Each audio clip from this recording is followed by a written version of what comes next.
buenas noches, estamos en directo en Mírame Televisión. Aquí comienza un nuevo programa de Canarias al Día, El Repaso. Y como cada jueves, a partir de las 9 de la noche, hoy con un pequeño retraso, nos va a acompañar siempre en esta mesa para analizar la actualidad el compañero de Onda Cero Canarias, Óscar Martín, a quien ya damos la bienvenida. Óscar, muy buenas noches. ¿Qué tal? Buenas noches, David. Un saludo a todos los espectadores.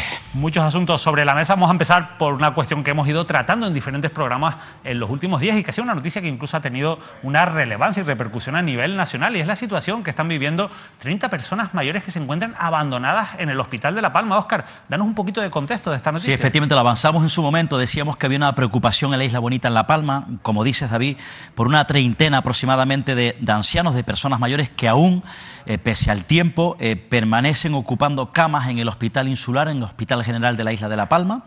Ya saben ustedes que está situado en el municipio de Breña Alta, pese a haber finalizado el proceso agudo por el que ingresaron en su momento. Evidentemente esto siembra cierta preocupación y se abre un debate sobre el perfil de estas personas y sobre la gestión, primero, de los hospitales y de los centros sociosanitarios, no solamente en La Palma, sino en el resto del archipiélago. Bueno, yo he podido averiguar a través de la dirección del centro, de la dirección del Hospital General de La Palma, algunas circunstancias, qué es lo que ocurre, por qué hay una treintena de ancianos en ese hospital ocupando camas sin que sus familiares se los lleven a sus domicilios, porque llegaron al hospital proveniente de sus domicilios. Me cuentan, bueno, de la dirección del hospital, reconocen efectivamente que se trata de personas que en su momento ingresaron en ese complejo sanitario, personas provenientes de todos los municipios de la isla de La Palma, en este caso con un proceso agudo, pero que una vez dados de alta, según cuentan, insisto, según me trasladan desde la dirección del hospital, bueno, pues los familiares, como digo, no optaron por llevárselos de nuevo a su domicilio, al considerar que al permanecer en listas de espera para ingresar posteriormente en un centro sociosanitario, consideran, en este caso, que podrían de esa manera considerarse como prioritarios. Evidentemente la circunstancia no es así, porque llevan ya mucho tiempo ocupando camas en el hospital, en este caso en el de la isla de La Palma. La realidad actual es que, bueno, en estos momentos, que esto es preocupante, este dato, creo que hay que incidir en este dato, no hay plazas en el centro sociosanitario de la Isla Bonita, es el centro sociosanitario de Dolores que se encuentra en la capital de La Palma, y que además me confirman incluso que mantiene ese centro cerrada una de sus plantas. Por tanto, el problema se presenta bastante grave. Problema grave que no es exclusivo de la isla de La Palma, Cierto. Como bien has contado, la falta de plazas sociosanitarias, las listas de esperas que existen y que obligan a muchas familias, a las que pueden, porque otras no pueden, a llevar a sus familiares a centros concertados o a centros privados. Nosotros vamos a hablar con Jonathan de Felipe Lorenzo. Él es alcalde del municipio de Breña Alta y también diputado autonómico de Coalición Canaria. Jonathan, muy buenas noches. Hola, ¿qué tal? Buenas noches, David, buenas noches, Óscar, y buenas noches a los televidentes de Mírame Televisión. Nos lo ha introducido ya el compañero Óscar Martín, pero queríamos preguntarle a usted directamente, ¿cómo es posible que se haya llegado a esta situación en la isla de La Palma? Bueno, ya lo alertábamos de alguna manera en la comparecencia con el fiscal general de la Comunidad Autónoma allá por 2019, donde hablábamos que incluso estaba en el lindero del posible delito el abandono a mayores que se producía. Te escuchaba también a ti en días anteriores, David, decirlo en un programa, ¿no? En el sentido de decir, oye, esto puede ser un delito, el abandono de mayores.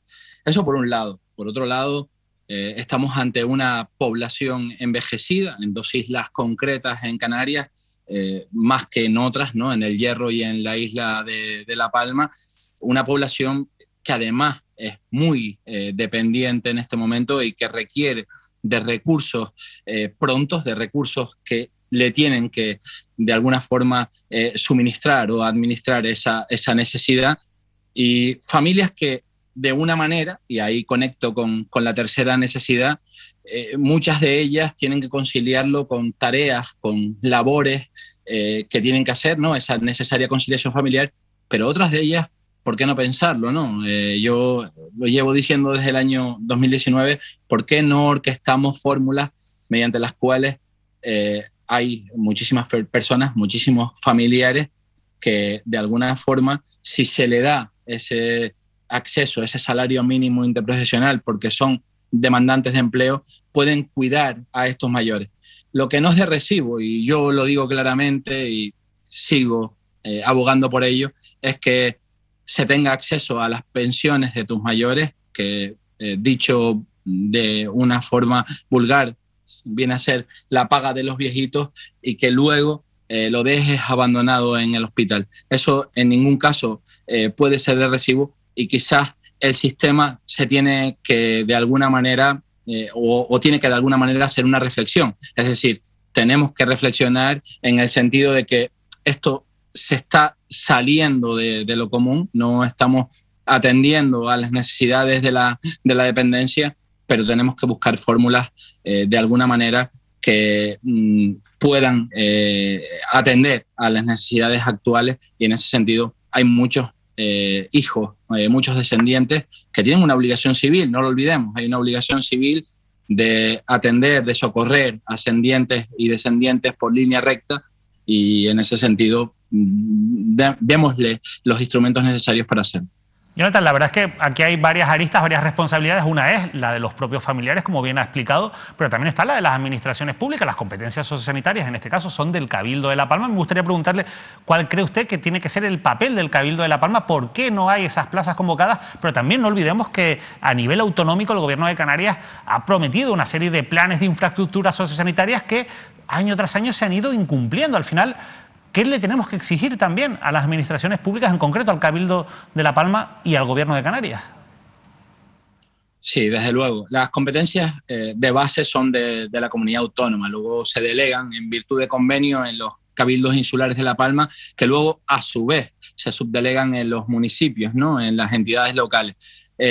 Realmente es verdad, tenemos que seguir con ese plan de infraestructuras y apostando por poner más plazas en los servicios sociosanitarios, en este caso en atender a las personas dependientes, porque, como decía antes, ¿no?, hay determinadas familias que lo necesitan porque además es un problema de conciliación, y en ese sentido es verdad, no se puede parar por parte de la comunidad autónoma, por parte del Cabildo Insular, en esa necesaria demanda y en esa puesta a disposición de las plazas en residencias sociosanitarias. Jonathan, le pregunta al compañero Oscar Martín. Sí, ¿conoce usted, alcalde, señor Felipe, el motivo de por qué en el Hospital de Dolores, es decir, en el Hospital Sociosanitario de la Isla de La Palma, que yo decía evidentemente que hay un problema porque no hay plazas ya, hay un déficit no solamente ahí, sino en otros centros del archipiélago, pero concretamente conoce el motivo de por qué está cerrada una de sus plantas? Pues no lo conozco, Óscar, y de hecho la información la acabo de tener gracias a ustedes. Desconocía, y lo digo con toda la humildad, esa información. No sabía que había una plaza de Dolores cerrada.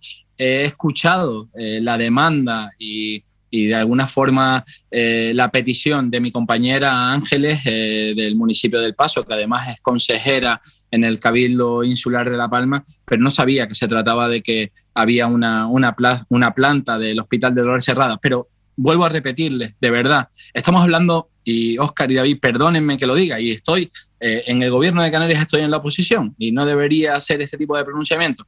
Estamos hablando de un problema estructural, un problema que se va a agravar en el tiempo. Gobierne quien gobierne, gobierne el partido que gobierne.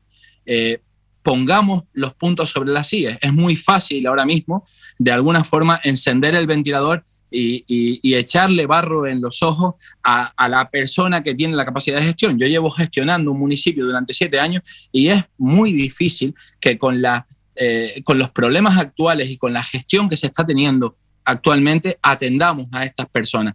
Yo creo que hay que hacer un análisis más grueso de la cuestión, hay que hacer un análisis más inteligente, y no quiero decir que estemos siendo tontos, ¿no?, los que tenemos capacidad de gestión, pero sí que hay que hacer un análisis más grande en el sentido de decir, oye, ¿qué está pasando? ¿Por qué hay tantas personas que siguen conviviendo en su casa, cobrando una pensión no contributiva, mientras estamos atendiendo en servicio de ayuda a domicilio a muchos mayores? Yo creo que esto es un problema estructural. Es imposible que lleguemos a atender a tanto nivel de dependencia con el sistema de valores que tenemos. Yo el otro día lo decía, ¿no? Yo creo que lo primero que tenemos que integrar en la sociedad son los valores, el cuidado a las personas que tanto nos han dado desde la familia. Y luego sí es verdad que podemos analizar la parte de dependencia, pero no va a haber nunca recursos suficientes en el estado de bienestar para atender a todos como queremos atenderlos. Nunca los va a haber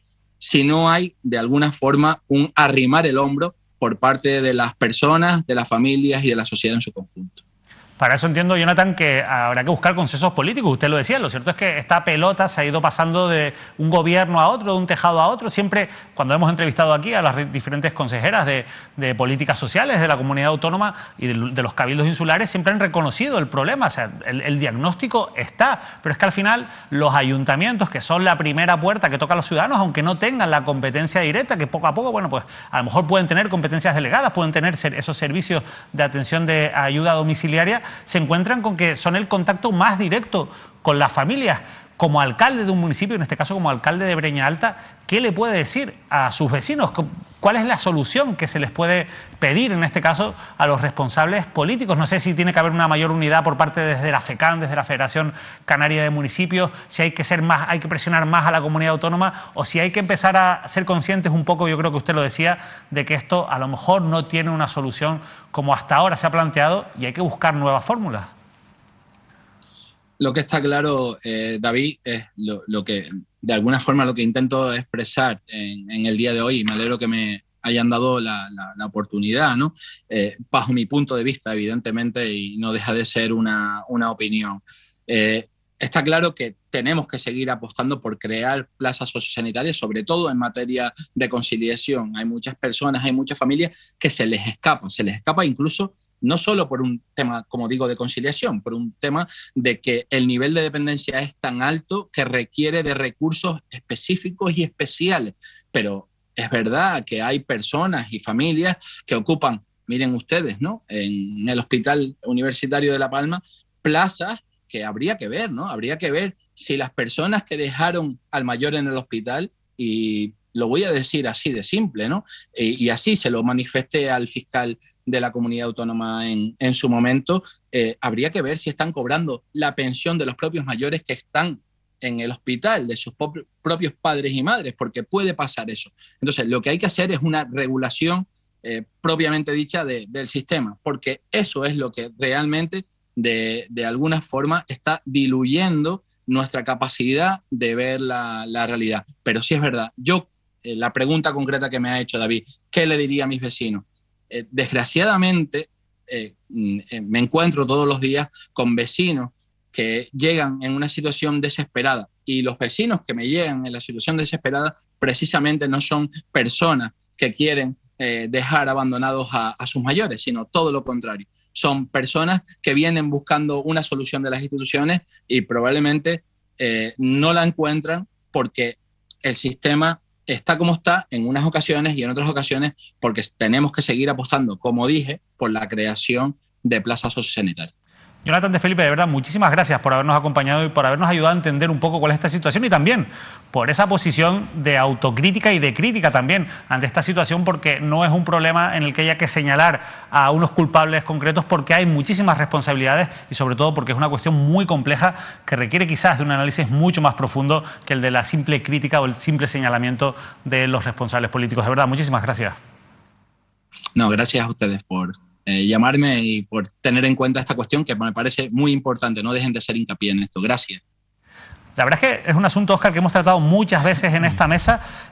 Importante también, una cosa que señalaba Jonathan de Felipe, este asunto está en la mesa también de la Fiscalía, y habrá también que actuar con aquellas familias que no actúan de manera responsable. Sí, ¿no? Efectivamente, en este caso decía el propio Jonathan Felipe que en su momento, 2019, en el Parlamento, cuando se presentó, si no me equivoco, una memoria, trasladó efectivamente la preocupación existente, no los casos concretos de estos momentos, de esa treintena de ancianos que se encuentran ocupando camas en el Hospital Insular de la isla de La Palma, sino evidentemente lo que está relacionado con la ley de dependencia, con las ayudas en este caso que reciben las familias, si pudiesen las familias estar haciendo un uso inapropiado de esa correspondencia económica que está destinada efectivamente por ley para ayudar, porque así lo contempla la ley de dependencia a los mayores. Yo entiendo evidentemente, primero, que la Fiscalía podría actuar de oficio efectivamente, iniciar una investigación, o que precisamente el propio alcalde o diputado regional de Coalición Canaria, el propio Felipe, o las fuerzas políticas responsables en La Palma pidan o denuncien o soliciten directamente a la Fiscalía que efectivamente inicie una investigación para aclarar efectivamente uso o no inapropiado o adecuado de esos fondos destinados a la familia, insisto, para que ayuden al cuidado de sus familiares. Esto es un problema, Óscar, un problema que ustedes saben, espectadores, que cada vez va a ir a más, cada vez tenemos una población más envejecida y, por tanto, bueno, parece que el sistema ahora mismo no es capaz de dar solución a esa lista de espera tan importante que hay de plazas sociosanitarias en las Islas Canarias. Después a esto se suman pues otros factores como el fracaso, por ejemplo, de la ley de dependencia, que no termina de dar una solución, efectiva a la demanda de muchas personas dependientes, principalmente también personas mayores en las islas. Y de este problema a otro problema que se repite constantemente en los hospitales canarios. Las últimas imágenes nos llegan del Hospital Dr. Negrín en la isla de Gran Canaria. Es el colapso de las urgencias. Quiero que vean estas imágenes de las urgencias del Hospital Dr. Negrín en Gran Canaria. De nuevo, urgencias colapsadas, situaciones críticas para muchos pacientes que se encuentran en este hospital de referencia de la isla de Gran Canaria. Son las imágenes que se repiten, Óscar, y que al final nos encontramos año tras año con estas situaciones que no se terminan de solucionar. Son las históricas listas de espera, los históricos colapsos, la estampa de la saturación, que es evidentemente un drama sanitario, en este caso un problema que tiene la Consejería de Sanidad, que se lleva repitiendo año tras año, históricamente, no solamente en el Dr. Negrín Gran Canaria, en el Insular, sino también de manera casi periódica. Parece que la situación sí que se ha aliviado en hospitales tinerfeños, como por ejemplo de referencia el Hospital Nuestra Señora de la Candelaria o el Hospital Universitario. Yo entiendo además que hace unos meses se pudiesen detectar picos de colapsos en las urgencias, en los hospitales canarios, teniendo en cuenta el alto índice de ingresos por urgencias que había, por ejemplo, de pacientes COVID, pero la situación en principio a día de hoy se ha normalizado. Por ejemplo, la información que yo dispongo del doctor Negrín es que el fin de semana evidentemente se vivió una estampa tremenda, ¿no? Preocupante como es. Al parecer, según me cuentan, los propios trabajadores amontonaron durante el fin de semana en el Dr. Negrín de Gran Canaria unas 48 personas amontonadas en su servicio de urgencia. Parece que durante las últimas horas, por lo menos la jornada de ayer, se había aliviado. Incluso también recientemente me cuentan aproximadamente unos 90 pacientes también recientemente, insisto, amontonados, por ejemplo, en los servicios de urgencia del Hospital Insular. Es una situación tremenda donde parece evidentemente que la Consejería de Sanidad no ha pillado, si me permiten el término, la fórmula en cuanto a infraestructuras de personal para poner fin, insisto, a una puerta importante, prioritaria, como son los servicios de urgencia. Saludamos a esta hora de la noche en directo a Ruimán Pérez, que es portavoz de la Federación Nacional de Salud de Intersindical Canaria. Ruimán, muy buenas noches. Muy buenas noches, David. ¿Qué es lo que ha ocurrido en el Hospital Dr. Negrín y hasta qué punto esto es un problema constante, un problema habitual en las urgencias de este hospital de referencia de la isla de Gran Canaria? Pues lo que ha ocurrido es un fallo en la gestión porque no se han habilitado las zonas que se debían habilitar para evacuar los pacientes en estos momentos de colapso. Además de no habilitar esas zonas, no tenían el personal necesario para atender esas zonas que se debían haber habilitado. Pero esto, como decía Óscar, es una foto que se repite año tras año.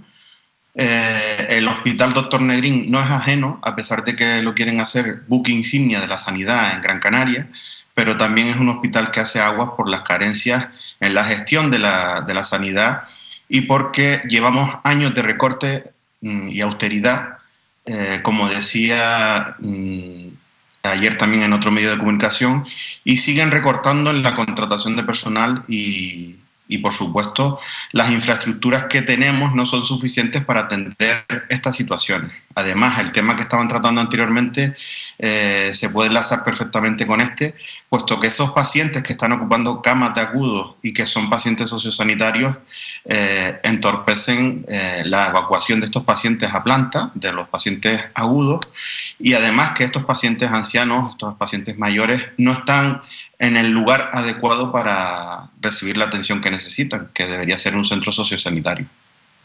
Y claramente quizás es un problema también complejo, pero lo que más llama la atención es el trato que están recibiendo estos pacientes. Entiendo que no es la manera de tratar de una forma digna a un paciente que llega, en este caso, a las urgencias de un hospital como es el Dr. Negrín. Esto entiendo que puede tener consecuencias también en la salud de estas personas.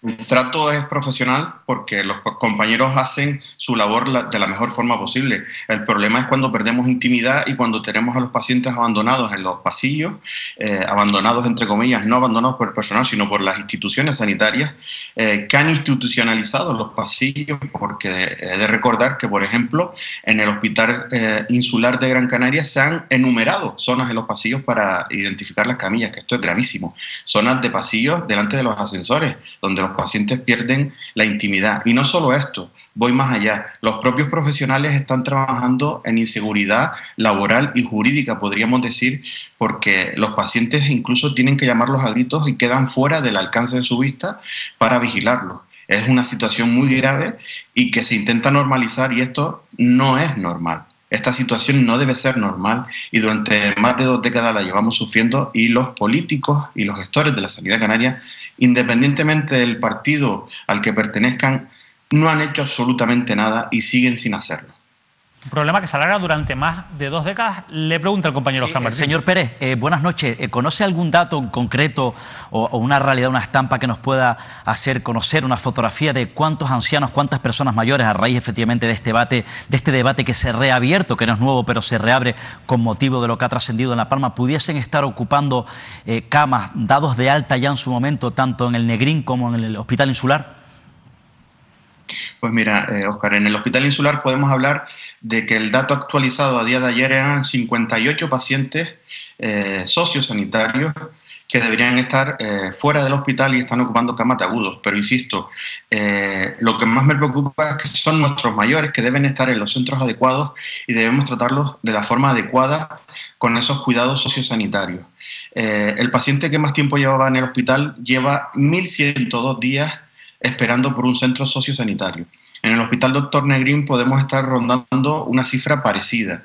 Entonces esto es un problema grave, crónico en la sanidad, y que además puedo decir que si no se es consciente del futuro que se nos avecina, porque durante más de 2 años de pandemia la patología se ha cronificado y la patología crónica se ha empeorado en los pacientes, y probablemente la sanidad entre en colapso en un futuro, puesto que por esta patología crónica que ha empeorado por la falta de asistencia durante la pandemia, tengamos una avalancha de pacientes en los hospitales y nuestras infraestructuras son muy limitadas.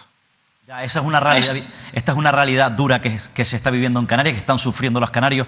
Voy a aprovechar usted que está al frente, además también como portavoz de la Federación Nacional de Intersindical Canaria, con una representación importante en los centros sanitarios en Canarias, otra realidad dura. ¿Cómo están viendo ustedes desde el otro lado los acontecimientos que giran en torno al llamado caso Mascarillas? Pues bueno, nosotros confiamos en la justicia, confiamos en que quien haya actuado de una forma irregular se termine dirimiendo esta situación y que pague las consecuencias de haber actuado de esa forma irregular. No es menos cierto que Intersindical Canaria desde un principio pidió transparencia y lo podemos demostrar con múltiples escritos, puesto que detectábamos que los materiales que se traían a los hospitales no eran los adecuados. En aquel momento el consejero de vicepresidencia, Julio Pérez, que lo nombro porque era el que actuaba como consejero de Sanidad, tras cesar a Teresa Cruz y su segundo de aborto como director del Servicio Canario de Salud, hacía caso omiso a las advertencias de Intersindical Canaria, entre otros sindicatos, y de aquellos lodos, de aquellos polvos estos lodos. Entendemos que la justicia tiene que hacer su trabajo y, repito, que se diriman las responsabilidades, que asuman lo que han hecho y, por supuesto, recuperar el dinero, porque he de recordar que en aquella época morían compañeros sanitarios por la falta de medios, y esto es lamentable. Ruimán Pérez, muchísimas gracias por habernos acompañado en esta noche. Muchas gracias a ustedes. Y seguimos con asuntos de actualidad, un asunto que también nos ha dejado marcados en las últimas horas. Hablamos de esos presuntos abusos sexuales a menores en un colegio de Telde, del colegio Liceo Francés. Quiero que vean este primer titular que publicaba ayer Canarias Ahora y que, bueno, publican en general todos los medios de comunicación. La Policía Nacional abre una investigación por presuntos abusos sexuales a menores en un colegio de Gran Canaria. Fuentes cercanas al caso adelantan que se prevé pedir al juez que decrete el secreto de sumario. Bueno, en este caso la investigación ya ha sido declarada de secreto de sumario. Ha habido 3 detenciones, entre ellas el presunto abusador y otras 2 personas por encubrir presuntamente al autor de esos abusos sexuales, entre ellos el propio jefe de estudios del centro. Hoy Canarias 7 iba un poco más allá y también publicaba otra información importante: registros en el liceo y en el domicilio de uno de los detenidos por los presuntos abusos, en este caso el domicilio del jefe de estudio, nada más y nada menos, de este colegio de referencia del municipio de Telde, en la isla de Gran Canaria.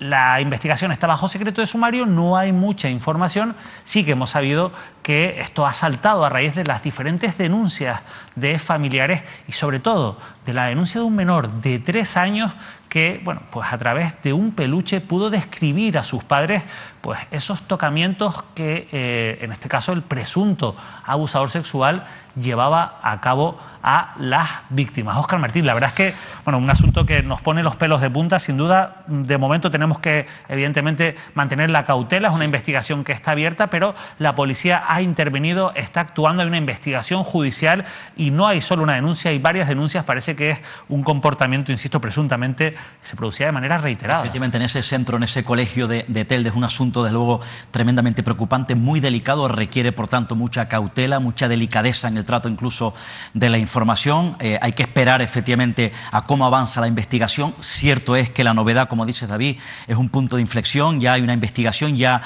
toma el camino la unidad específica de la Policía Nacional que está tratando de esclarecer, evidentemente, antes de que pasen a disposición judicial. Por cierto, si no me equivoco, en esta jornada todavía se mantienen los 3 detenidos en dependencias policiales, en este caso en la comisaría de Telde. Si no me equivoco, será mañana viernes cuando pasen a disposición del juzgado de instrucción número 3 de Telde, que investiga este asunto. Hoy, como decíamos, efectivamente hay 2 hechos sustanciales: el registro por parte del cuerpo de los agentes policiales que están al frente de esta investigación en el domicilio de un directivo, como apuntabas, de este centro académico.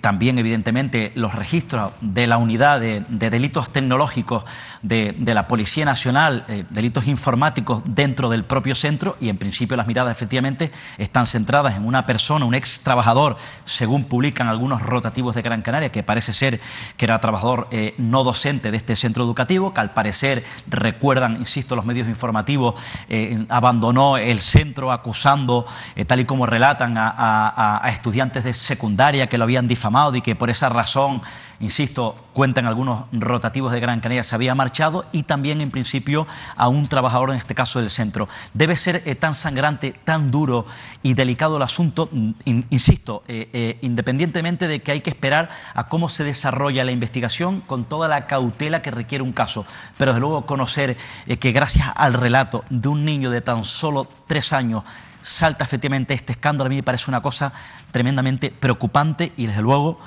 como no podría ser de otra manera, se nos ponen los pelos de punta. Hay varias cosas que, bueno, por ejemplo, comentar, tú lo decías, mañana en principio tienen que pasar ya a disposición judicial hasta 72 horas. Sí. Pueden estar detenidos, bueno, puede estar cualquier persona detenida antes de ser puesta a disposición del juez, que ya decidirá qué medidas se toman. Pero hay una cosa que me llama mucho la atención, tú lo has comentado también, y es que ya había, este asunto ya se conocía o se comentaba internamente en el centro, de ahí que quizás llame la atención también cómo se puede, en este caso se ha detenido a 2 personas por encubrir presuntamente al supuesto autor de esos abusos sexuales. La importancia, esto nos lleva a pensar en la importancia, efectivamente, ¿no? Y de denunciar y de actuar rápido. Quizás en este caso todo apunta a que no se actuó con la diligencia debida. Esto quizás también tiene que ser un mensaje para los equipos directivos de los centros educativos, porque es verdad que no era una persona docente, es verdad que una persona que se encargaba del cuidado de los niños durante las siestas que tienen que en infantil a veces tienen estos niños, sobre todo en el curso de 3 años, pero, insisto, llamativo eso, la importancia de actuar rápido, aunque solo sean rumores, desde que hay por lo menos para aclararlo. Efectivamente, desde que hay algún primer indicio, alguna duda, efectivamente, de que hay algo anormal en la conducta diaria, en este caso de los alumnos, y en la conducta diaria, insisto, de la normalidad de un centro educativo. Hay que aplicar los protocolos. Esos protocolos, evidentemente, se tienen que trasladar desde que haya un primer indicio desde el punto de vista a la Inspección General de Educación de esta comunidad autónoma, y será efectivamente la Inspección General de la comunidad autónoma quien traslade cualquier tipo de anomalía, insisto, de esta circunstancia a las fuerzas y cuerpos de seguridad del Estado. Dabas un dato importante. Fíjense, en principio, insisto, sobre la mesa la presunción de inocencia, lo quiero insistir, lo quiero recalcar, la cautela, la delicadeza de este asunto. Pero debe ser tremendo, ¿no? Porque, efectivamente, a uno de los principales supuestos autores de este caso, de supuestos abusos sexuales, en este caso, tocamientos, creo que es el término adecuado, a niños, se producía cuando casi no había nadie en el centro, a horas del mediodía, cuando los niños, según trasciende, según se investiga, dormían la siesta. Es tremendo y es horroroso. Una noticia que veremos el recorrido que tiene, esperemos que en cualquier caso se haga justicia, es lo que tiene que ocurrir en estos casos y sobre todo, bueno, pues sumarnos a ese llamamiento de la necesidad de actuar cuanto antes, como decía Óscar, desde que exista cualquier mínimo indicio de este tipo Habrá de que estar atento, comportamiento. por cierto, David, efectivamente, mañana, en principio, parece que esa es la previsión, será clave, ¿no? Porque da un paso cualitativo el caso, donde pues los que están hoy detenidos en la comisaría de Telde, mañana, en principio, según la información que yo barajo, pasarán a disposición del juez, en este caso, el juzgado de instrucción número 3 de Telde. Y que tendrá que decidir si los mantiene en libertad o, en este caso, pues les mantiene en prisión provisional. Nosotros vamos a cambiar de asunto, vamos a cambiar de tercio, vamos a entrar un poco ya en la crónica política. Nos vamos a venir hasta la isla de Tenerife porque hoy ha estado en Canarias al Día en la entrevista María José Belda, consejera del Cabildo de Tenerife por Sí Podemos Canarias y todavía a día de hoy portavoz de la formación política en el Cabildo de Tenerife. Ustedes sabrán, se lo hemos contado aquí, la crisis interna que se vive en esta formación después de que, mientras María José Belda se encontraba en Nueva York, para una convención, en este caso de las Naciones Unidas, en cuestión o a raíz de la cuestión del Sáhara, de la autodeterminación del pueblo saharaui, se producía un anuncio por parte de Podemos Canarias de la retirada del apoyo de Sí Podemos Canarias, ese apoyo externo al gobierno de Pedro Martín y de Enrique Arriaga, al gobierno del Partido Socialista y de Ciudadanos en el Cabildo de Tenerife. Nosotros le hemos preguntado por esa decisión que adoptó y sobre todo, bueno, pues cómo le sentó en ese momento conocer lo que ella en su momento ya reconoció que para ella había sido, bueno, pues un error esa decisión que adoptó Podemos de manera unilateral sin tener en cuenta las otras formaciones de esa coalición que también forman Si Se Puede y ECO. Esto es lo que nos contaba María José Belda. El propio Podemos ha pedido, en un comunicado ha informado de que, según Podemos, la militancia ha pedido que cambie la portavocía del grupo y que pase o a David Carballo, los otros consejeros, o a Cristo González. A día de hoy entiendo que usted sigue siendo portavoz, pero ¿usted cómo le ha sentado a esta decisión de Podemos? Bueno, vamos a ver, yo soy militante de Podemos y pienso seguir siendo militante de Podemos. Estoy en Podemos desde el 2014, trabajando desde el minuto cero en creación de círculos. He estado en el Consejo Insular, he estado en el Consejo de Coordinación que tuvo, el único Consejo Insular que hemos tenido. O sea que he estado dedicando muchísimas horas de mi tiempo personal y de mi vida profesional también. Y bueno, la verdad es que lo que creo es que la militancia no ha opinado. ¿La militancia no ha opinado? No, yo soy militante, a mí nadie me ha consultado. ¿No ha habido un proceso de consulta interno? No. Se ha reunido lo que se llama la red insular, donde hay diferentes personas que representan a los círculos, pero sin haber convocado antes a los círculos. Entonces, es de ahí de donde surge además este apoyo, porque a mí me empiezan a llamar personas que son militantes a decirme, oye, yo soy militante, no he recibido un correo. Nosotras recibimos correos a cada momento anunciándonos de diferentes procesos, de reuniones, y nadie ha recibido un correo, ¿no? Entonces, bueno, Entonces, de ahí... ¿quién toma la decisión? Bueno, pues la decisión habrá que preguntar quiénes la tomaron, además la toman la decisión. Yo lo decía desde ese día por la mañana cuando me entrevistaban después de que saliera esta noticia y decía, bueno, vamos a ver si se va a reunir una red insular para decidir algo acerca de si yo tengo que estar en la portavocía o no tengo que estar en la portavocía. Yo tendría que estar presente. Lo cierto es que María José Belda ahora mismo sigue siendo portavoz, pero Podemos ha pedido que deje la portavocía y que pase a los otros dos, a alguno de los otros dos consejeros, a David Carballo o a Cristo González. Pero nosotros le insistíamos sobre todo porque recuerden ustedes que antes de conocerse ese anuncio de Podemos, la propia María José Belda había dado un paso adelante, como a través de un comunicado de prensa en el que anunciaba, se postulaba como posible candidata independiente a esa posible coalición de la izquierda alternativa de cara a las elecciones de 2023. Le preguntamos si esto había sido el detonante de esa decisión que después adopta Podemos Canarias a espaldas de María José Belda y sobre todo si esto al final detrás esconde pues tiranteses y problemas, crisis internas dentro del grupo de Sí Podemos Canarias. Atención a la respuesta que nos da María José Belda. María José Belda, cuando usted toma esta decisión, cuando usted envía este comunicado que nos llega, pues en este caso a los medios de comunicación, ¿usted esta decisión antes la pone en conocimiento de su partido, de Podemos? A ver, yo creo que es una decisión totalmente personal, con lo cual consideré que no la tenía que poner en conocimiento de mi partido, porque lo que consideré es que me afectaba a mí personalmente. Se me ha recriminado, se me ha dicho que lo tenía que haber consultado o que lo tenía que haber comunicado. Pero bueno, yo creo que después de otras situaciones también que se pueden haber vivido dentro, internamente, que no correspondía, porque realmente estoy hablando de mí, ¿no? De dónde voy a estar, yo, ¿no? ¿A qué otras situaciones se refiere? prefiero no comentar nada, David. ¿Ha habido tiranteses internas en este tiempo? Bueno, hay una serie de situaciones en las cuales llevan... Mira, lo único que te puedo decir es que, por ejemplo, el viaje a Naciones Unidas me lo he tenido que pagar yo, ¿no? Por ejemplo, hay otra persona dentro del partido político a la que sí se lo ha pagado el partido, ¿no? Yo en este caso me lo he tenido que pagar yo y he presentado una serie de cartas pidiendo una serie de información que no me han sido tampoco contestadas, ¿no? Ya había esas tiranteses. A María José Belda no lo ha sentado bien que no le pagaran ese viaje a la ONU, que si se lo pagaran a otro militante. Yo creo que se refería a Manolo Marrero, en este caso el diputado autonómico de Podemos. Óscar. Sí, Manolo Marrero, por cierto, que ya yo anunciaba el otro día que en esa carrera de primaria, ya saben ustedes, anunciábamos, se presenta como candidato en ese proceso de primaria a la presidencia del Cabildo de Tenerife. Es un destacado además de Podemos, es portavoz incluso de la Fuerza Morada en el Parlamento Regional. Yo recuerdo aquella tarde, David, que cuando conocí la noticia de que efectivamente Podemos ya había retirado, hombre, evidentemente habían indicios de que evidenciaba el distanciamiento palpable de Podemos al acuerdo, en este caso del Partido Socialista Pedro Martín, no Ciudadanos, sino el PSOE que lidera Pedro Martín. Ya saben ustedes, el circuito del Motoro, por ejemplo, Cuna del Alma, o el puerto de Fonsalía, o el Tren del Sur. Y yo recuerdo cuando conozco efectivamente que se le retira, que la dirección regional de Podemos anunciaba que retiraba ese apoyo a Pedro Martín, al PSOE en el Cabildo, yo rápidamente me ponía en contacto vía WhatsApp con la propia portavoz del grupo, que era María José Belda, entre otras cosas porque es la cabeza visible para conocer efectivamente la decisión que había tomado en principio ella como portavoz de retirarle el apoyo al Partido Socialista.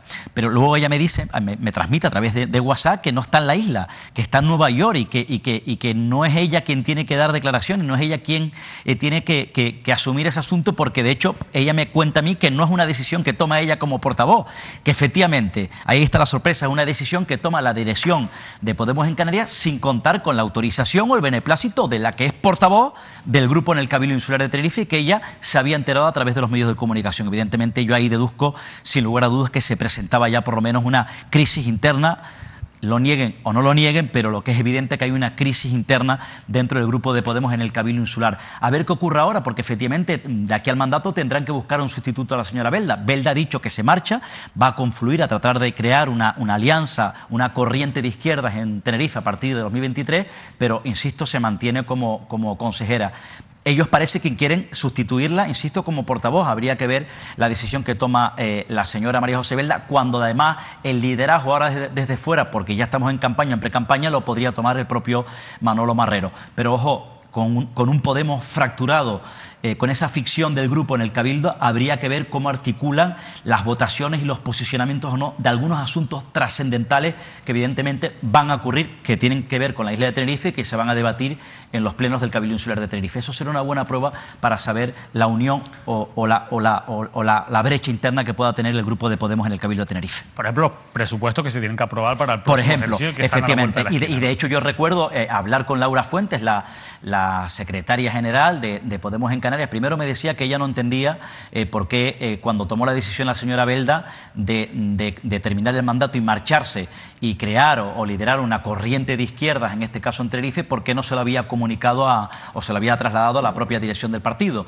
Y por otro lado me ponía sobre la mesa la propia Laura Fuentes que a ver qué iba a ser el papel que iba a jugar la propia María José Belda cuando estén sobre la mesa la aprobación de los presupuestos de la isla de Tenerife. Hablamos de esas primarias que se vienen, parecen, Podemos Canarias, eso sí, con la izquierda dividida, como hace tiempo que habría que ver no lo estaba, porque hubo una confluencia en las últimas elecciones, pero de nuevo se vuelve a abrir una brecha en la izquierda. Claro, yo recuerdo que me decía María José Belda que tampoco lo habían comunicado, no solamente a ella, Podemos, sino a ECUO, o así se puede. Habría que ver con esa guerra interna cómo van a definir, a reconducir las alianzas de cara a 2023 entre Podemos y, si se puede, en las instituciones. Esa es la clave, pero de esas primarias vamos a saltar a otras de las que hemos venido informando en los últimos programas, que son las primarias de ICO de los Vinos, porque ya recuerden el follón y la denuncia que presentó en su momento uno de los aspirantes, que es Antonio Tejeda, en esas primarias, que no consiguió los avales frente al que era en principio el candidato David Alonso, el candidato del aparato del partido, y que finalmente hemos tenido acceso ya a la resolución del Comité de Ética Insular, que en este caso ha rechazado o ha desestimado las alegaciones presentadas y los recursos presentados por Antonio Tejeda y ha proclamado a David Alonso Socas como candidato con carácter definitivo del PSOE en el municipio de Coll de los Vinos. Óscar, al final se cierra ya este culebrón, el PSOE ya en Coll de los Vinos tiene ahora sí un candidato firme y definitivo en David Alonso Socas. Efectivamente, David Alonso Socas en este caso será el candidato. Esa guerra que contábamos además también con Antonio Tejeda, en este caso el otro candidato, un proceso donde el otro candidato denunciaba supuestas irregularidades porque habían incumplido ese sector de Alonso los estatutos internos del partido. Es uno de los municipios, si no me equivoco, en Canarias, donde efectivamente se tuvo que iniciar un proceso de primaria. Parece, evidentemente, esto creó ciertos quebraderos de cabeza en la dirección insular del Partido Socialista, porque evidentemente se encontraba con esos recursos, 3 recursos, si no me equivoco, del propio Antonio Tejeda, insisto, denunciando esas supuestas irregularidades. Creo que en este caso se ha despejado, ya hay un candidato, por tanto, creo que es un problema menos que se ha sacado de encima la propia dirección del Partido Socialista en la isla de Tenerife, que entiendo además también que se va a enfrentar con algún que otro fuego político de aquí a 2023. Por cierto, hablando del Partido Socialista, se ha producido también una noticia en Telde.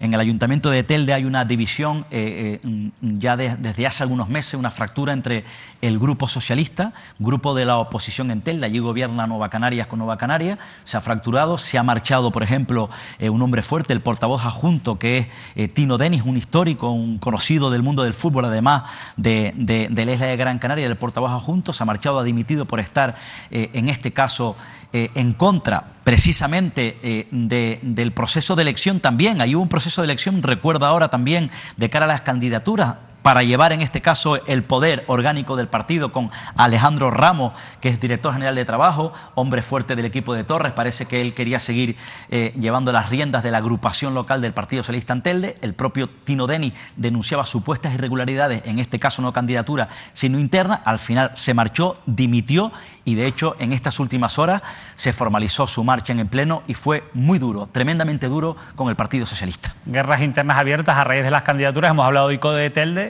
y nos vamos a ir ahora a las islas más orientadas, porque también en Coalición Canaria, en Lanzarote, hay una lucha abierta. Sí, hay una brecha abierta, hay una pugna también que conté en Coalición Canaria en Gran Canaria, donde ya, por cierto, María Fernández ha entregado, en este caso parece ser, ya hay una Gloria Cabrera, mujer cercana, es la mujer, la esposa, por cierto, de Héctor Suárez, el teniente de alcalde del Ayuntamiento de Telde, que nombraba yo recientemente. Gloria Cabrera ya ha presentado sus avales públicamente, ya los ha recabado, es la actual consejera de Coalición Canaria del Cabildo. Se presenta contra María Cabrera, decía el otro día, María Cabrera también ya ha finalizado, María Fernández, si no me equivoco. Fernández. Efectivamente, actual diputada nacional de Coalición Canaria, también ya ha anunciado, como contamos el otro día, que se presente, y ya ha finalizado su proceso. Veremos a ver cuándo anuncia el número de avales que ha obtenido. Una situación parecida, lo digo como símil, se está produciendo también en Coalición Canaria en otra isla, la isla de Lanzarote, que ha tenido que retrasar sus asambleas, sus comités, para decidir sus candidatos a la presidencia del Cabildo de Lanzarote.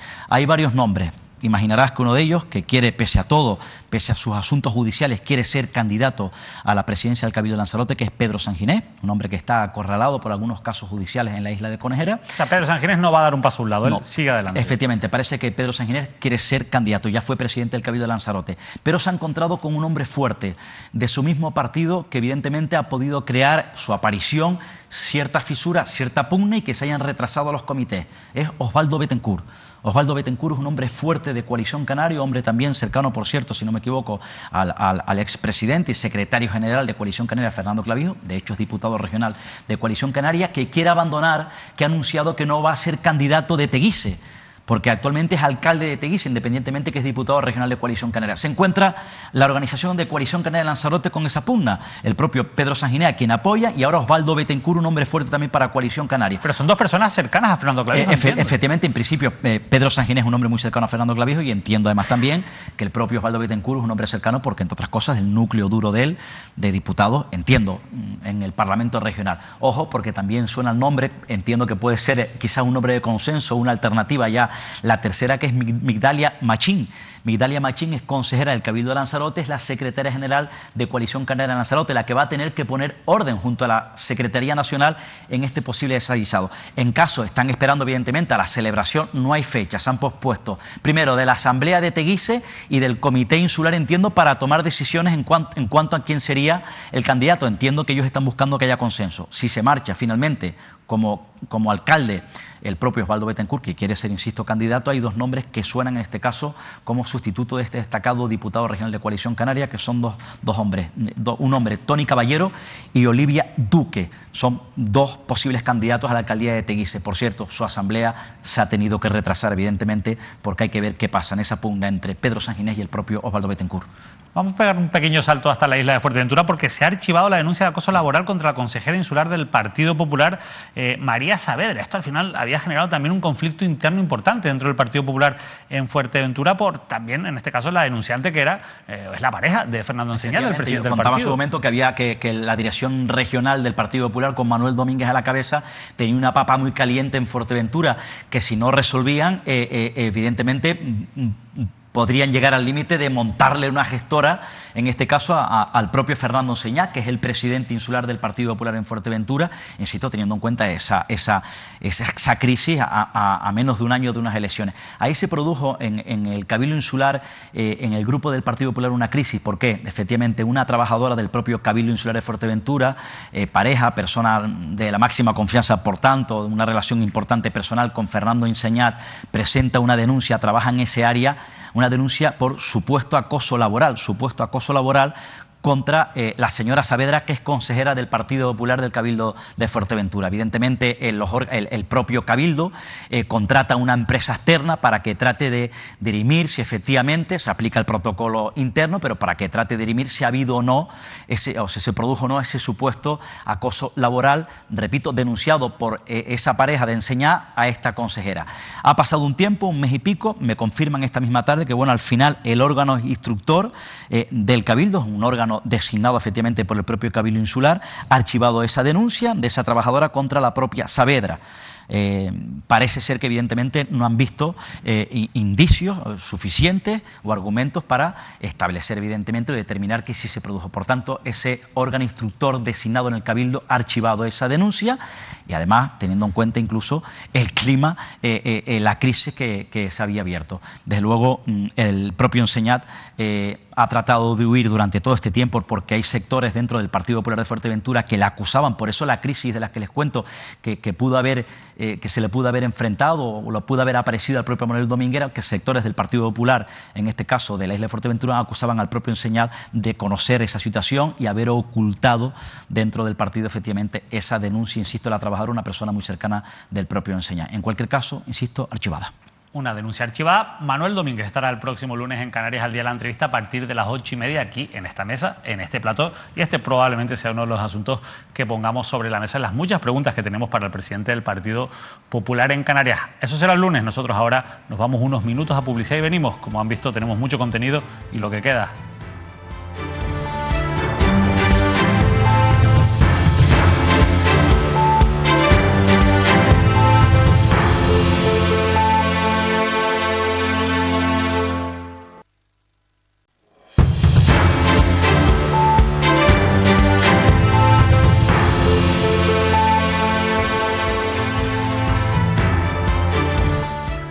Continuamos en Canarias al Día, el repaso. Y es el momento de tratar con ustedes, de compartir con ustedes, espectadores, un asunto que nos ha llamado mucho la atención, fruto de una investigación periodística, una sesuda investigación periodística llevada a cabo por compañeros de eldiario.es, en concreto por los compañeros Ana Requena y Raúl Sánchez. Creo que vean este titular publicado por eldiario.es en los últimos días y que ponía o sacaba a la luz el mapa de las cesáreas en España, los hospitales que abusan de los partos quirúrgicos. Una investigación del diario.es con datos de hospitales de todo el país desvela que 28 centros triplican la tasa recomendada de cesáreas. Es la primera vez que se transparenta, que se investiga y se publican los datos de las cesáreas en los hospitales de España. Nosotros nos hemos traído este asunto a Canarias y me gustaría compartir con ustedes este cuadro, fruto, insisto, de esta investigación, donde ustedes van a poder ver ahí cuáles son los hospitales. Canarias, en verdad, es una de las comunidades con un porcentaje más bajo de cesáreas, pero si analizamos este cuadro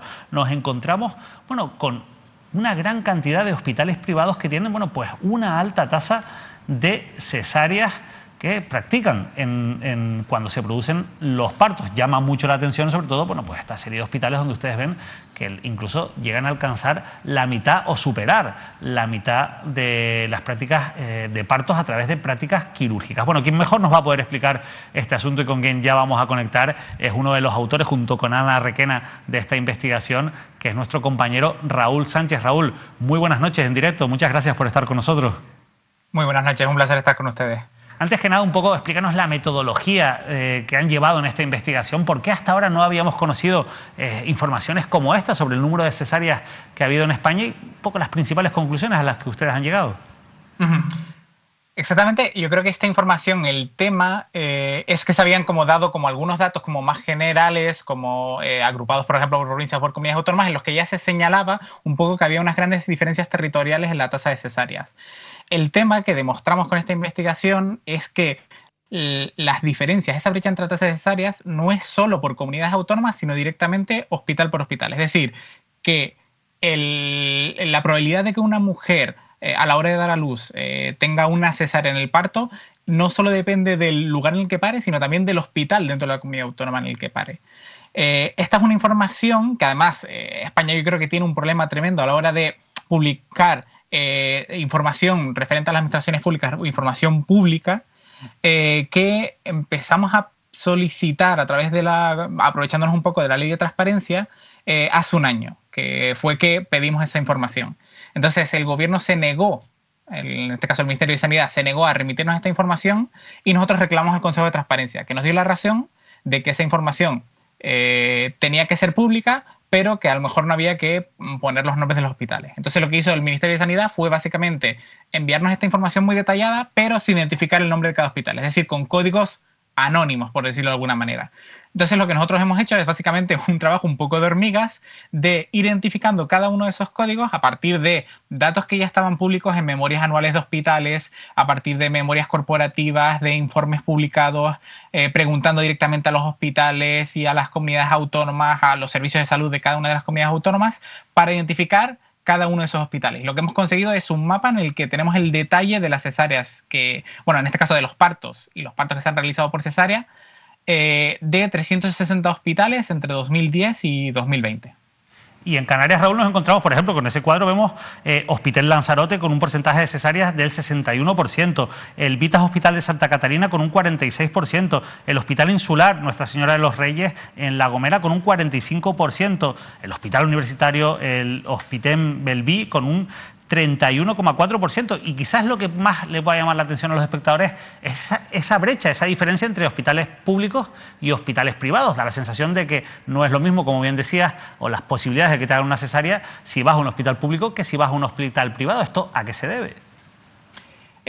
Bueno, sí, esa es una de las cosas como que además se repite no solo en Canarias, sino en el resto de comunidades autónomas. Es decir, en todas las comunidades autónomas la probabilidad de parir con una cesárea es mucho mayor en los hospitales privados, en la sanidad privada, que en los hospitales públicos. Esto se repite en todas las autonomías. Realmente es un fenómeno multifactorial, es decir, hay como muchos factores que influyen en esta diferencia. En el caso de la diferencia entre la privada y la pública, hay como yo creo que dos factores que con todos los expertos con los que hemos hablado y también con ginecólogos tanto de la privada como de la pública que influyen muchísimo. Uno es la diferencia de recursos que puede haber entre los públicos y los privados, en el sentido de es normalmente mucho más difícil logísticamente, en el sentido de tiempo, llevar un parto por la vía natural, porque requiere normalmente mucho más tiempo que llevarlo, por ejemplo, a través de una cesárea que lo puedes controlar muchísimo más. Y también existe un fenómeno dentro de la sanidad privada que es que se programan los partos. Es decir, que los niños no llegan cuando tienen que venir, sino que directamente los hospitales, en este caso el personal del hospital, incluso muchas veces las madres lo piden, programan los partos para no realizarlos cuando llega, sino para más o menos en las fechas en las que toca. Esto además es un fenómeno que lo que hace es afectar a cómo nacemos en España. Es decir, en España la probabilidad de nacer en fin de semana o en festivo es muchísimo más baja que la probabilidad de nacer en un día laboral. Y eso también es un fenómeno que hace que la diferencia entre lo público y lo privado pueda llegar a ser de un 70% en la probabilidad de parir por cesárea. Y después nos encontramos diferencias también entre comunidades autónomas. Canarias está entre las comunidades con menos partos por cesáreas. ¿Cuáles son las comunidades donde ustedes han apreciado que esto es más habitual?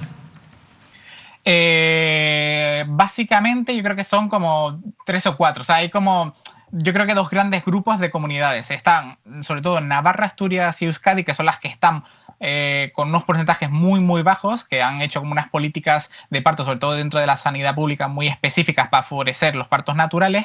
Y después están una serie de comunidades autónomas en las que influyen, por un lado, la alta privatización del sistema de parto, o sea, el sistema de nacimientos, como pueden ser Comunidad Valenciana, Castilla-La Mancha, Andalucía, incluso Cataluña también, en la que influyen mucho no solo la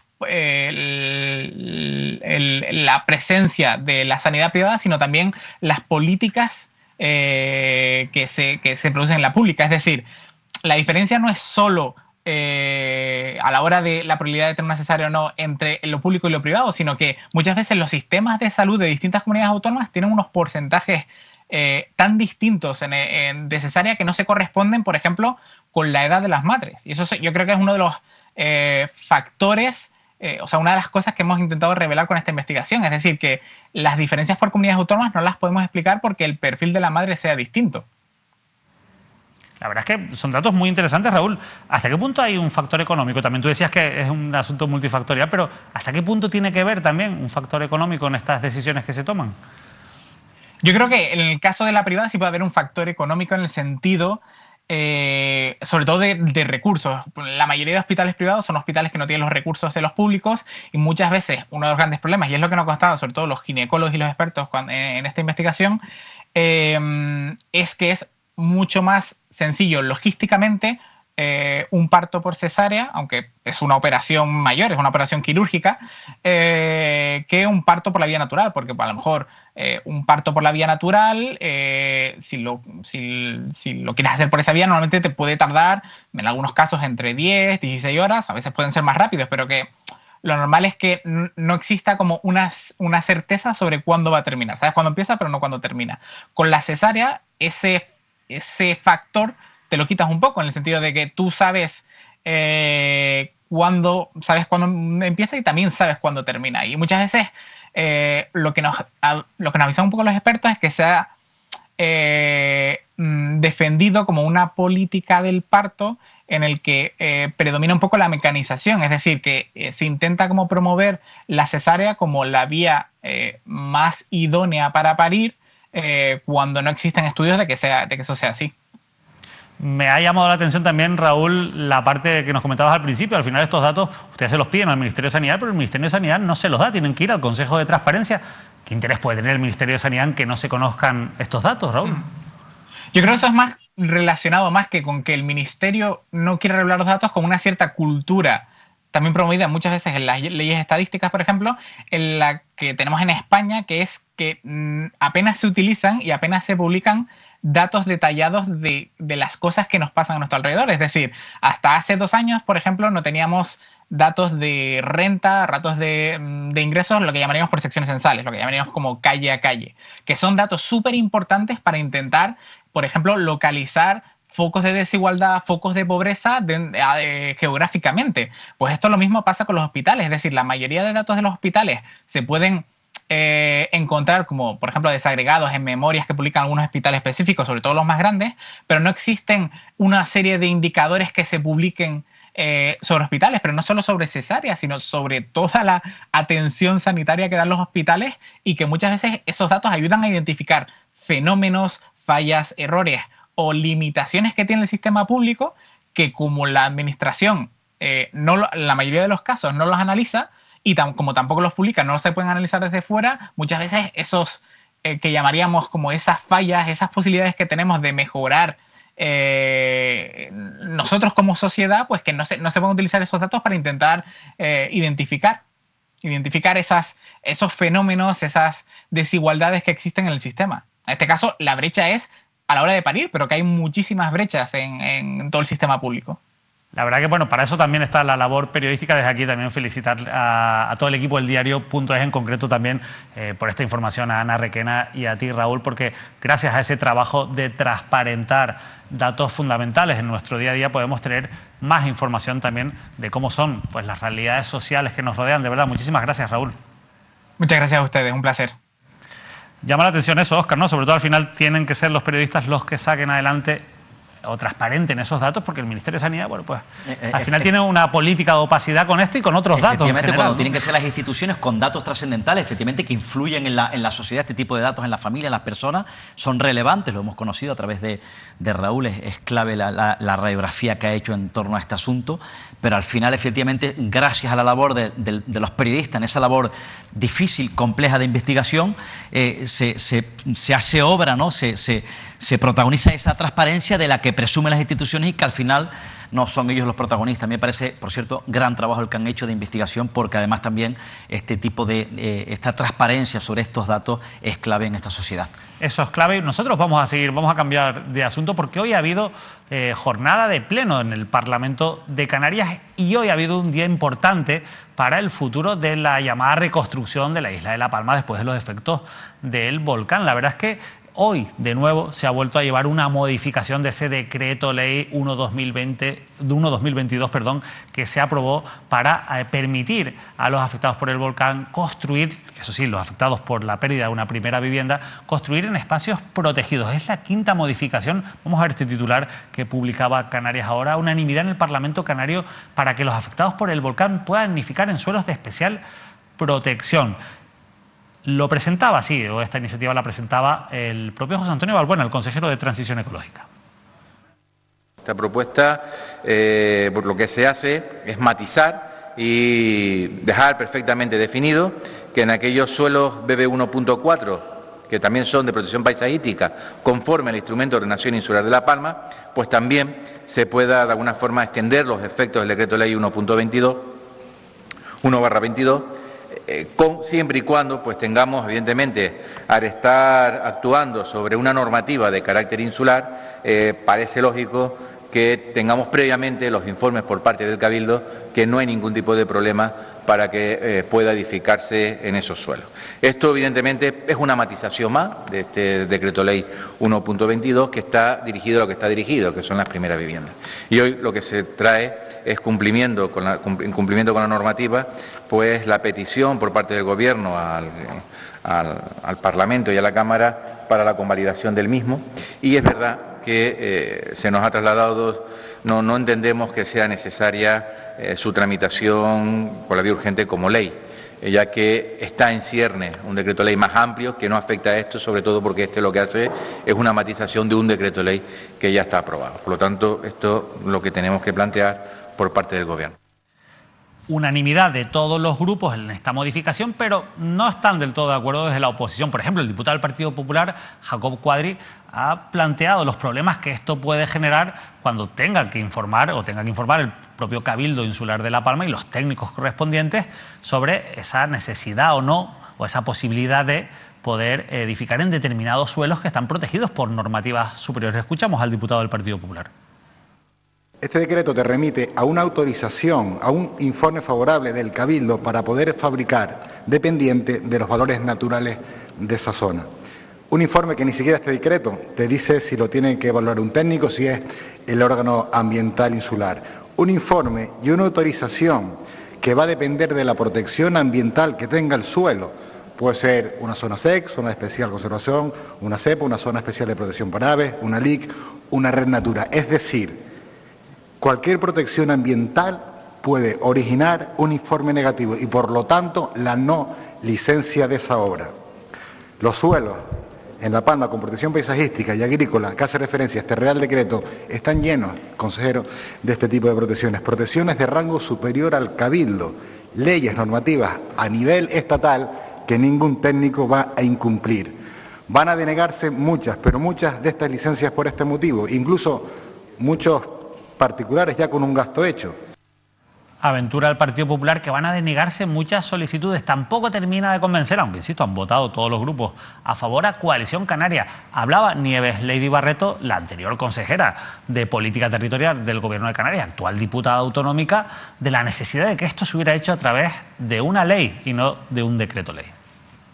Nosotros lo volvemos a pedir, lo dijimos el otro día en la Comisión de Cabildos, creemos que es necesario de una vez abordar un proyecto de ley, una ley en este Parlamento, en la que con el sosiego suficiente, pero sin descanso, incluyamos dentro del texto no solo lo que está aquí, armonicemos, quitemos la inseguridad jurídica que tienen 5 modificaciones de un decreto, que por cierto, el que traemos la semana que viene a pleno, 7 días después de aprobado vuelve a modificar porque se olvidaron de un párrafo.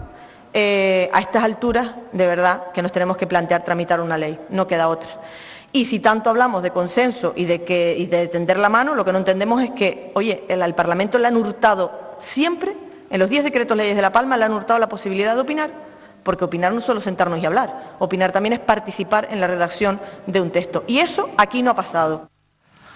Óscar, seguimos pues muy pendientes de esa reconstrucción de la isla de La Palma y todavía con muchísimas trabas para que personas que han perdido su primera vivienda, que es de lo que se trata en este caso, pues puedan reconstruir su vida. Cierto, más enlaza un asunto con otro con una clave, porque si antes abogaba efectivamente la necesidad de que las instituciones fuesen transparentes a la hora de transmitir los datos de esa investigación que hablaba Raúl Sánchez, transparencia pido y hago la reflexión de que cada vez los vecinos y vecinas del Valle de Aridane necesitan más transparencia por parte de los políticos que están bajo la responsabilidad, o que tienen la ardua responsabilidad de dirigir en este caso el futuro, insisto, de los damnificados del volcán de La Palma. Eso por un lado. Por otro lado, por cierto, menuda papeleta, difícil papeleta para defender este asunto del propio diputado regional del Partido Popular que han escuchado. Es alcalde de Barlovento, es miembro del Partido Popular. Difícil papeleta, insisto. Me ha llamado la atención su exposición porque es compañera a su vez de Noelia García, que es la alcaldesa de los Llanos de Aridane, y además también, por otro lado, es compañero de partido, de relación de amistad y política con el que es presidente del Cabildo Insular de La Palma, Mariano Hernández Zapata. Evidentemente creo que es un paso importante el que se ha dado, un avance en principio importante, apoyado por unanimidad, porque esta es una modificación que viene impulsada precisamente por los ayuntamientos afectados por la erupción del volcán, en este caso para que no hayan cortapisas entre algunos suelos de protección rústicos y la planificación insular. Ahora bien, es evidente, de todos es sabido, que aquí a partir de ahora, desde que se inició la erupción del volcán, en todo ese territorio hay una maraña, se van a enfrentar vecinos y políticos con una maraña jurídica tremendamente complicada a la hora de redefinir todo ese territorio, especial territorio damnificado en el Valle de Aridane. La prioridad, en cualquier caso, independientemente del debate político, es que los ciudadanos del Valle de Aridane, concretamente de Tazacorte, El Paso y los Llanos de Aridane, que son los municipios afectados, siguen reclamando vivienda, siguen reclamando ayuda y, por cierto, si no me equivoco, a día de hoy todavía hay gente viviendo en hoteles y en apartamentos. Gente viviendo en hoteles y apartamentos, y recordarás también testimonios que hemos contado aquí en este programa, en Canarias al Día, también en la tertulia con el director de esta casa, con Manuel Artiles, de personas que denuncian la especulación que se está viviendo con estos suelos, porque a lo mejor este decreto, a lo mejor no, lo que está provocando en muchos casos este decreto es que suelos que antes pues prácticamente no tenían valor porque no se podía construir en ellos, ahora pues se encarezcan y después, bueno, pues se quiera especular sus propietarios con, en este caso, las personas que quieran construir. Eso es un problema que no termina de resolver. Sí, efectivamente, de hecho lo venían denunciando además también muchas plataformas, muchos juristas, el problema de la especulación en todo ese territorio que era muy potente, ya desgraciadamente no es potente. Yo confío, soy esperanzador efectivamente que poco a poco, va a ser lento, se vaya recuperando, pero evidentemente en ese territorio, en lo que decían esas dos partes, esos términos, en la construcción de vivienda en zonas evidentemente que jurídicamente habrá que ver con lupa, pero para eso evidentemente también estará el área de planificación del Cabildo Insular de La Palma. Habrá sin lugar a dudas quienes traten de especular, ¿no? Pero en cualquier caso yo confío en las instituciones palmeras, confío en este caso en la gente de bien, repito, que está desesperada, que continúa desesperada porque, insisto, todavía no les ha llegado el dinero, no les han llegado las ayudas, no tienen vivienda, siguen en hoteles, siguen en apartahoteles, gente que todavía sigue en caravana. Por cierto, hay una buena noticia, recordarán, ya lo sabes David, que poco a poco se está abriendo ya, es un buen paso importante el proceso de llegada, de visitas de los vecinos de La Bombilla, de Portonaos, a toda esa zona del litoral de de los Llanos de Eridane, porque ya saben además que los vecinos y empresarios, por ejemplo, de Portonao, desde que fue la erupción de volcán, no han podido ir a sus casas, no han abierto todavía sus negocios en esa zona turística, en la avenida, para los que conozcan La Palma, es la avenida principal de Portonao, una zona potente turísticamente hablando. Los negocios siguen cerrados.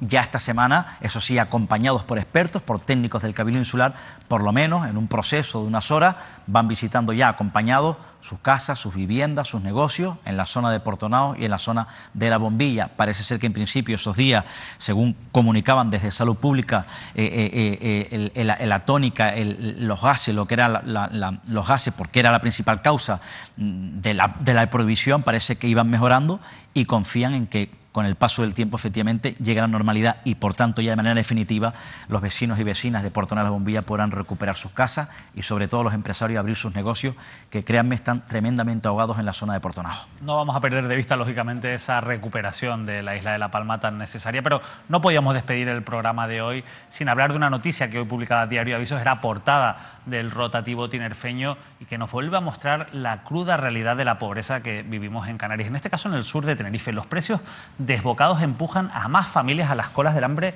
en Tenerife. La inflación provoca un aumento de la demanda a los servicios sociales municipales y reduce las donaciones a las ONG. La edad de quienes piden ayuda es cada vez más baja. Cáritas Diocesana es quien ha denunciado esta situación que, insisto, sobre todo está agudizándose en el sur de la isla de Tenerife. Óscar, no terminamos de salir de una crisis para entrar en otra. Ahora con el problema de la inflación siguen creciendo las demandas de ayudas sociales, ¿no? Y además en una zona muy golpeada, el sur de la isla de Tenerife, como puede ocurrir también en este caso en el sur de Gran Canaria. Son zonas eminentemente turísticas que dependen efectivamente del turismo, de la hostelería, que se vieron tremendamente golpeados por el cero turístico que hubo en esta comunidad autónoma. Ya comprenderán además o sabrán el cierre casi masivo de negocio, por ejemplo, en esa zona del sur de la isla de Tenerife. Gran población del sur depende directamente de la hostelería, en este caso del turismo. Trabajan gran parte de ellos en el sector servicio. Muchos de ellos tuvieron que marcharse a su casa, muchos de ellos tuvieron que prolongar evidentemente el tiempo en los ERTEs para poder sobrevivir. Mucha gente en ERTE y mucha gente que después, históricamente, después de muchos años trabajando en el sector servicio, en la hostelería, tuvieron que acudir, como por ejemplo los taxistas del sur de la isla de Tenerife, a las ONG, y ahora se encuentran efectivamente con la otra crisis paralela, consecutiva, que son los altos precios, la inflación, los costes en una zona, insisto, turístico, es clave reseñarlo, y evidentemente, bueno, pues la crisis energética también en esa zona turística, la subida de la luz. Eso conlleva efectivamente que vuelvan a arrastrar y que ya siguen arrastrando esas consecuencias y que sigan acudiendo, y seguramente no por primera vez, a ONG, insisto, que están bien asentadas en este caso en el sur de la isla de Tenerife. Yo creo que es un detonante importante. Hay que seguirle el rastro, repito, a esta crisis, pero desde luego no es nada nuevo, porque saben ustedes que los índices de la pobreza y de exclusión social en Canarias están tremendamente disparados. Están tremendamente disparados, y hay otro fenómeno que denuncian las ONG y que también recoge Diario de Avisos en esta información, y es que, claro, al mermar el poder adquisitivo de las familias, cada vez hay menos donaciones a las ONG, que cada vez se ven con menos recursos para atender a una demanda que está en aumento. Efectivamente, porque el tejido empresarial, el sector empresarial de Tenerife, en este caso en esa comarca sur de la isla de Tenerife, se vio, evidentemente, es lógico, muy golpeado, muy destrozado. Hubo un gran número de pequeñas y medianas empresas en el sur de Tenerife que tuvieron literalmente que cerrar sus negocios, como por ejemplo el sector del ocio o el sector dedicado directamente a la gestión turística. Evidentemente, muchos de ellos no han podido abrir, muchos se están recuperando poco a poco. Por cierto, en Santa Cruz de Tenerife, en este caso en las últimas horas, se presentó en la mañana de hoy el indicador, esto es un dato importante, de confianza empresarial del mes de octubre. Evidentemente baja esa confianza empresarial, motivada precisamente por los altos costes, por la inflación de lo que estamos hablando. Creo que es un indicador importante que refleja la situación social del sur de la isla de Tenerife. En este caso, bueno, parece que la construcción en Tenerife se mantiene, quizás puede ir recuperándose, podría ir recuperándose o ha recuperado quizás un poco, no del todo, ligeramente sectores como por ejemplo, en este caso, bueno, pues la propia hostelería que podría ir recuperándose, el transporte, pero hay sectores muy golpeados, muy duros, como por ejemplo el sector del comercio, que se ha visto muy golpeado y que evidentemente ese indicador plasma esa fotografía que evidentemente todavía falta mucho por recuperar la economía tinerfeña. En tiempos de incertidumbre, pues la gente, como decíamos antes, no solo no dona a las ONG, sino que se resiente el consumo, se piensa mucho en consumir y eso evidentemente está mirando también la confianza empresarial de la que hablabas. Óscar Martín, Onda Cero Canarias, muchas gracias por haber estado en el repaso de los jueves aquí en Canarias al Día. Nos vemos el martes en la tertulia con nuestro director, con Manuel Artiles, y el próximo jueves, de nuevo, pues más repaso a la actualidad. Efectivamente, porque la actualidad es incesante. Además, ahora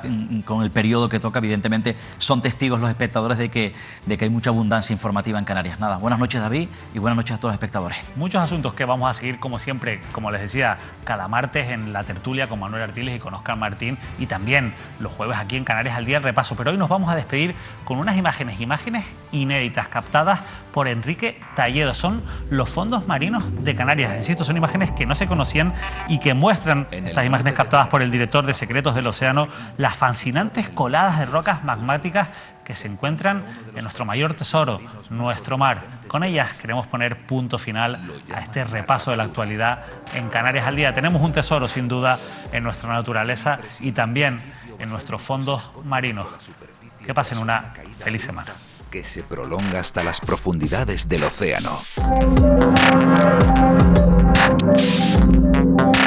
Hubo un tiempo, hace miles de años, en que esta plataforma marina creada por la lava estaba en la superficie. La subida del nivel del mar y el embate constante de las olas esculpió estas paredes creando bloques prismáticos de líneas perfectas. Ahora, la rapadura permanece oculta bajo las aguas salvajes del norte de la isla y se asemeja al inmenso órgano de una catedral, una monumental obra de arquitectura situada a partir de los 25 metros de profundidad.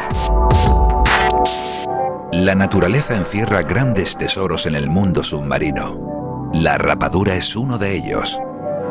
Descubierta recientemente, nos cuenta el origen y formación del archipiélago. Es una muestra de lo que los científicos denominan disyunción columnar.